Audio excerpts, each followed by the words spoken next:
Se liga aí como é que usa essa ferramenta de centralizar a roda.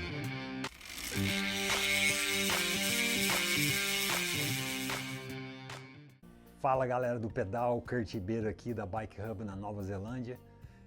Hoje eu vou mostrar para vocês como é que se usa essa ferramenta.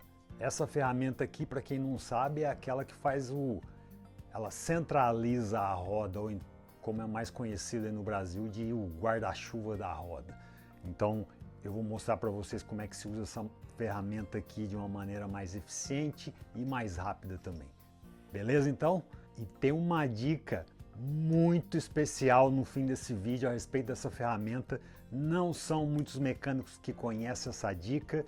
Eu já trabalhei com vários aqui na Nova Zelândia, não são todos que conhecem. Toda vez que eu ensino isso para alguém, eu sempre recebo um muito obrigado. E eu tenho certeza que vocês vão deixar um like aí assim que eu terminar esse vídeo, porque essa dica aqui ela é muito especial. Então, desde já, muito obrigado e vamos lá para o vídeo então. Valeu! A primeira coisa que você vai fazer quando for usar essa ferramenta, você vai escolhe um lado e você vai ter que fazer 3 pontos de contato. Os 2 contatos do aro e o contato do cubo. Então você vai ter que ajustar aqui, pode percebe aqui, se eu apertar esse parafuso, essa peça vai descer da ferramenta e se eu soltar, ela sobe. Então você vai criar os 3 pontos de contato, né? Os lados do aro e o centro do cubo. Se o teu cubo for um desses aqui de blocagem, Quick Release, você tem que colocar a ferramenta exatamente onde a porca encosta no quadro ou na suspensão dianteira ou no garfo dianteiro, não é na ponta do eixo, no caso de um eixo com blocagem. Lembre-se disso. Então você faz os 3 pontos de contato, aí você vai virar a roda e vai colocar a ferramenta novamente. Se você colocar a ferramenta do jeito que está aqui e tiver os 2 pontos de contato no aro e o centro não tiver contato com o cubo, você vai ter que ajustar a ferramenta novamente para que o centro encoste no cubo ou na contraporca aqui que encosta no quadro, no caso dessa roda aqui. Aí você faz de novo os 3 pontos de contato. Aí você vai virar a roda e vai colocar a ferramenta de novo e você vai perceber que agora você tem um ponto de contato em um lado do aro, no cubo, e aqui você tem um gap, tem um espaço aqui. Então o que a gente vai fazer? A gente vai medir esse espaço aqui. Você tem que fazer uma medição precisa, então usa um paquímetro ou usa chave Allen, uma que passe ali certinho no buraco, naquele gap, e você vai saber exatamente qual que é o espaço que você tem ali. Uma vez que você encontrou esse número, no caso dessa roda aqui, ela deu 11. Independente do número que você conseguiu ali, contanto que seja maior do que 1 milímetro, porque se for menor que 1 milímetro, você não precisa fazer esse procedimento. Mas se for maior do que 1 milímetro, aí eu vou mostrar para vocês agora um cálculo que você faz para saber o número exato de voltas que você tem que dar no nipple para poder centralizar a roda. Bom, lembra que eu tinha comentado que a distância entre a ferramenta e o aro da roda que eu estava trabalhando era de 11 milímetros? Deixa esse exemplo de lado um pouco, eu vou voltar mais para frente para poder dar uma explicação final, mas para facilitar a explicação, vamos fazer de conta que essa medida era de 8 milímetros. Agora a gente vai começar a fazer um cálculo. E é aí que eu digo para vocês que essa dica aqui é uma dica que não tem muito mecânico que sabe, é uma dica de ouro. Então eu acho que depois que eu contar, merece vocês darem uma pausa aí, ir lá no botãozinho do like e deixar um like aí, porque não tem muita gente que sabe disso. Enfim, vamos lá, vamos dar continuidade. O número que você vai ter que usar, o número mágico, é também o número 8. Esse número que você encontrou vai ser dividido pelo número 8.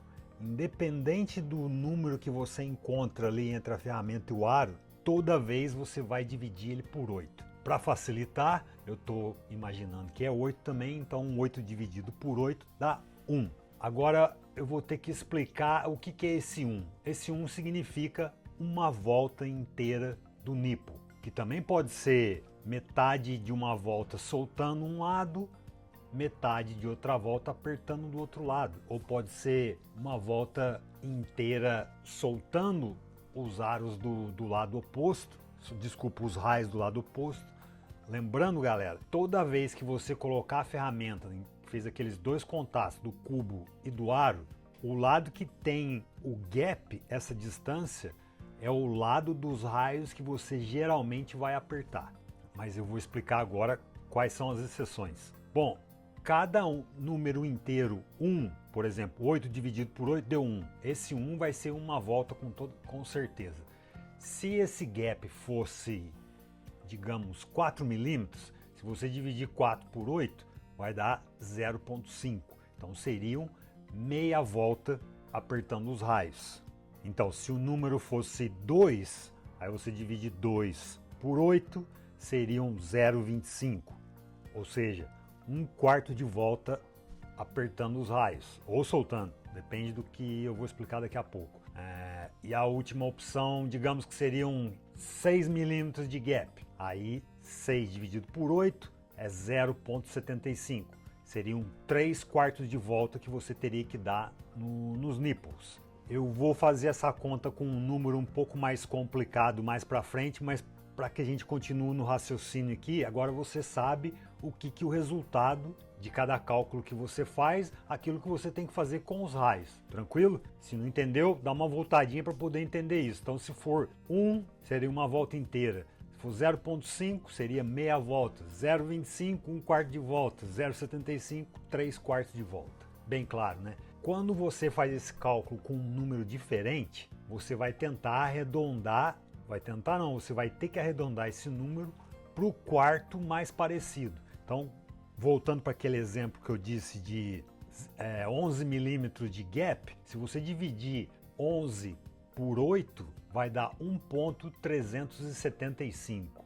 Então, nesse caso, o quarto mais perto seria 1,25, que é 1,25 é mais perto de 1,37 ou 1,375 do que mais perto de 1,5 ou 1,5. Faz sentido?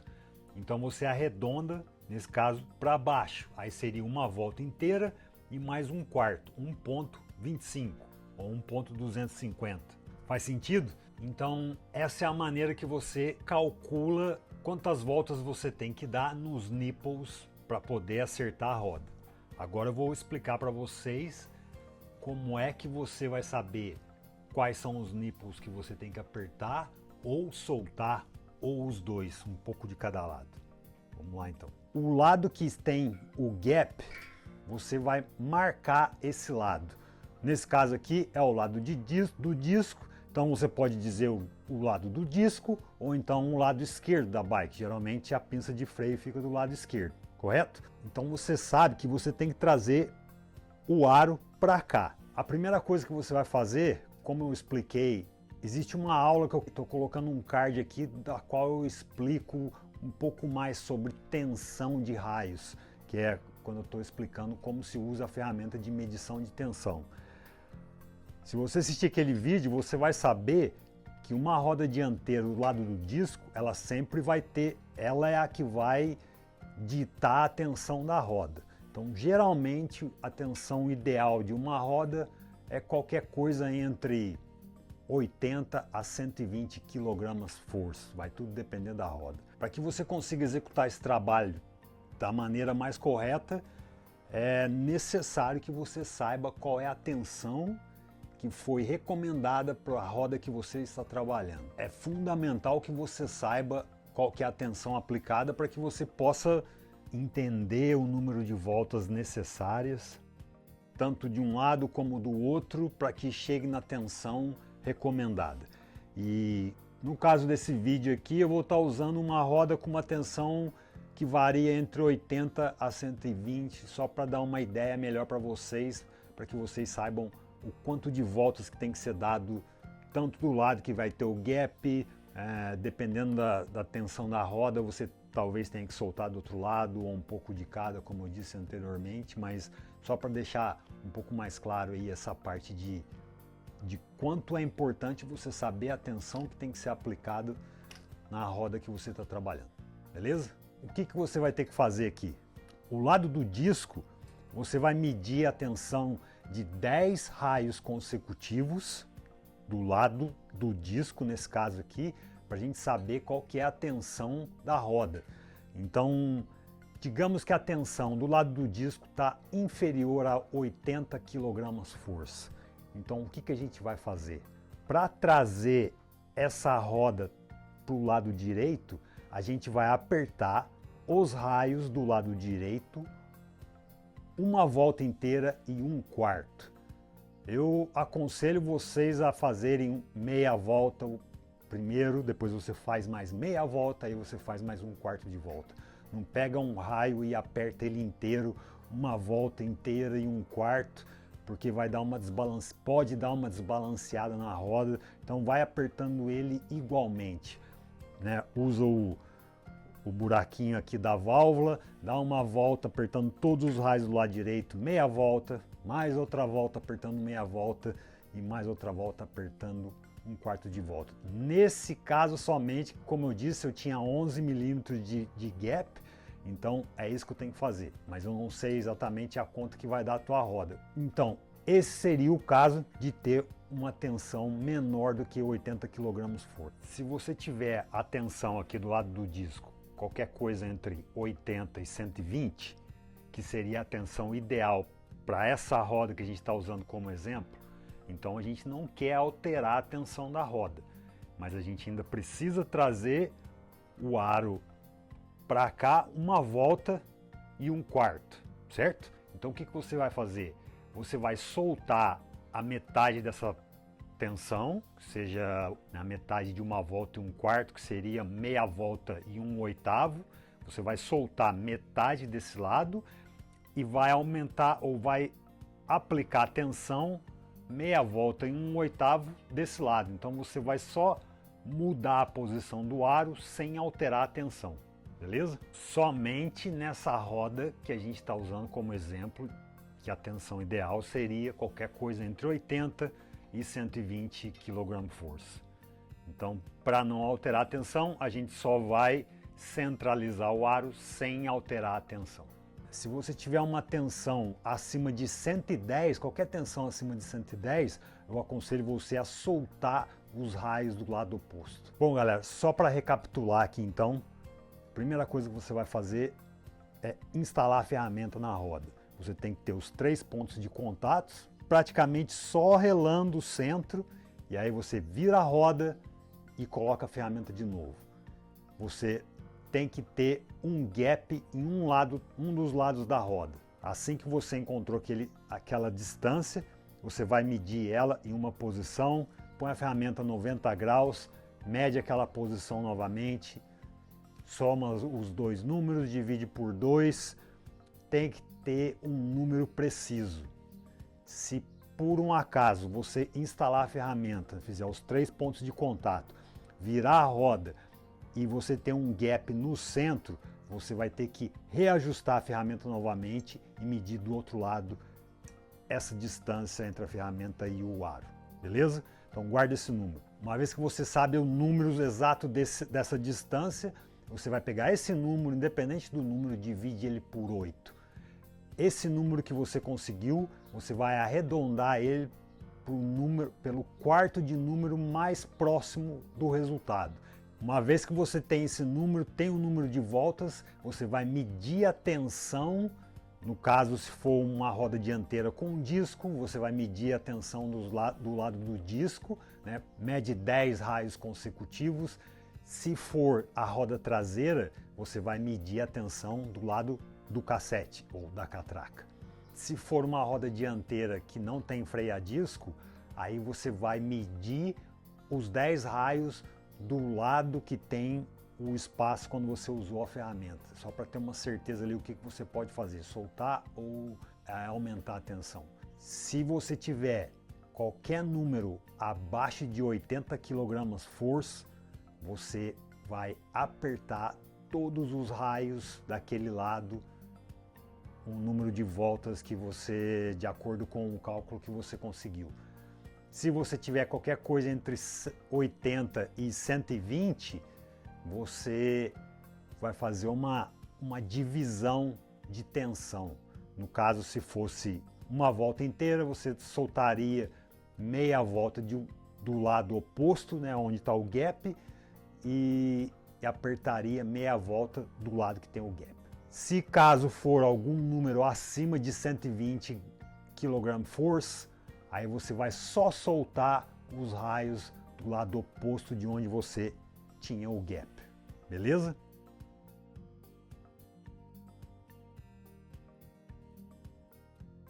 Esse tipo de trabalho aqui geralmente é feito quando você está montando uma roda, ou acontece muito de bikes novas que vêm com a tensão um pouco descalibrada, com o uso, principalmente roda dianteira, é tanta força aplicada aqui no disco que começa a puxar a roda para o lado do disco, e aí ele sai fora do centro. Então às vezes você tem que fazer centralizar a roda de novo, ou no caso de alguém montou a roda, não aplicou a tensão correta, a tensão final, e aí acaba saindo fora de centro a roda. Caso contrário, não é um trabalho muito comum. Geralmente é mais usado essa ferramenta na montagem de rodas, mas eu acho que é legal saber essa dica aí, principalmente dessa divisão do número por 8. Tem toda uma matemática por trás desse número 8, que um dia a gente faz um vídeo e eu explico melhor, mas eu acho que o mais importante é vocês saberem exatamente o número de voltas que você dá em cada nipple quando você está usando essa ferramenta. Porque a maioria das pessoas, o jeito que elas usam elas apertam um pouquinho, coloca a ferramenta de novo, aperta um pouquinho, coloca, vai até chegar. Então, se você souber exatamente quantas voltas você dá no raio, no nipple, é muito preciso, acredita em mim. Não vou fazer isso porque não adianta eu tentar mostrar para vocês aqui que é muito fácil alguém falar, ele editou. Não, pode fazer o teste. Se quiserem fazer um teste, é simples. Pega uma roda que você não está usando, escolhe um lado, é lógico, tem que ter certeza que a roda está centralizada. Então usa a ferramenta, tenha certeza que ela está centralizada. Aí você pega um lado, escolhe um lado, solta esses raios desse lado que você escolheu uma volta inteira, completa, em todos os raios do lado que você escolheu.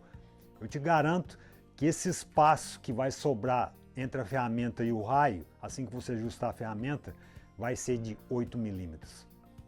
Faz isso, depois me conta, não vai destruir a roda, hein?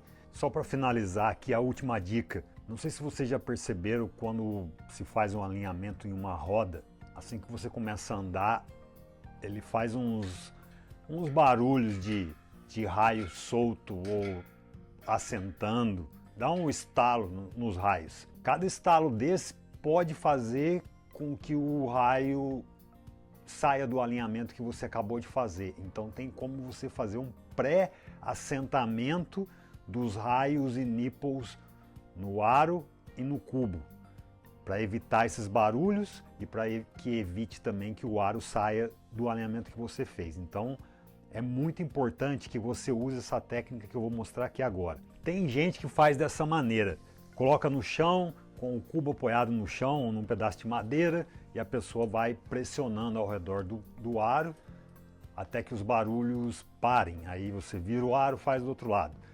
Dá certo também, mas não é uma maneira muito precisa, porque você não tem controle da pressão que você aplica no aro, porque a cada movimento que você faz, você vai estar soltando o peso do teu corpo de uma maneira diferente. Isso não é muito preciso, dependendo do aro, você pode danificar o aro. Tem gente que vai ao extremo, acaba pisando em cima da roda para que eles se assentem.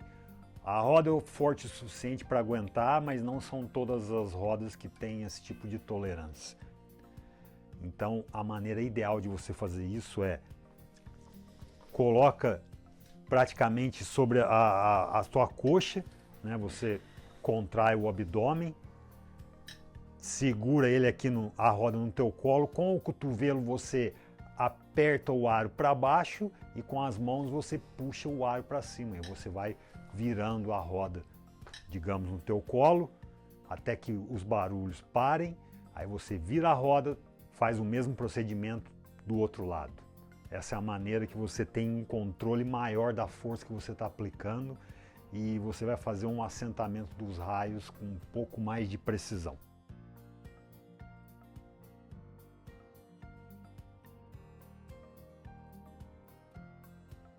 Fica atenção, faz o ajuste necessário, volta a fazer esse procedimento novamente. Se continuar fazendo barulho, você vai lá, verifica o alinhamento novamente, verifica a tensão até que o barulho pare e a sua roda esteja completamente alinhada. Essa é a dica final. Então é isso, galera. Eu sei que esse assunto é um pouco complicado, tem muita coisa para se falar sobre rodas, tensão, alinhamento, é muito grande esse material, mas continua mandando dicas aí, fazendo pedidos para que eu possa fazer os vídeos para vocês e vejo vocês no próximo vídeo. Valeu, galera. Qualquer coisa, deixa o comentário aí. Não esquece de deixar o like aí, por favor. Você sabe que é importante deixar esse like e é a única maneira que vocês têm de dizer obrigado pelas dicas que eu estou compartilhando aí com vocês. E é lógico, compartilha com os amigos também. Beleza, galera? Muito obrigado, bom pedal para todo mundo e a gente se fala no próximo vídeo. Um abraço, tchau!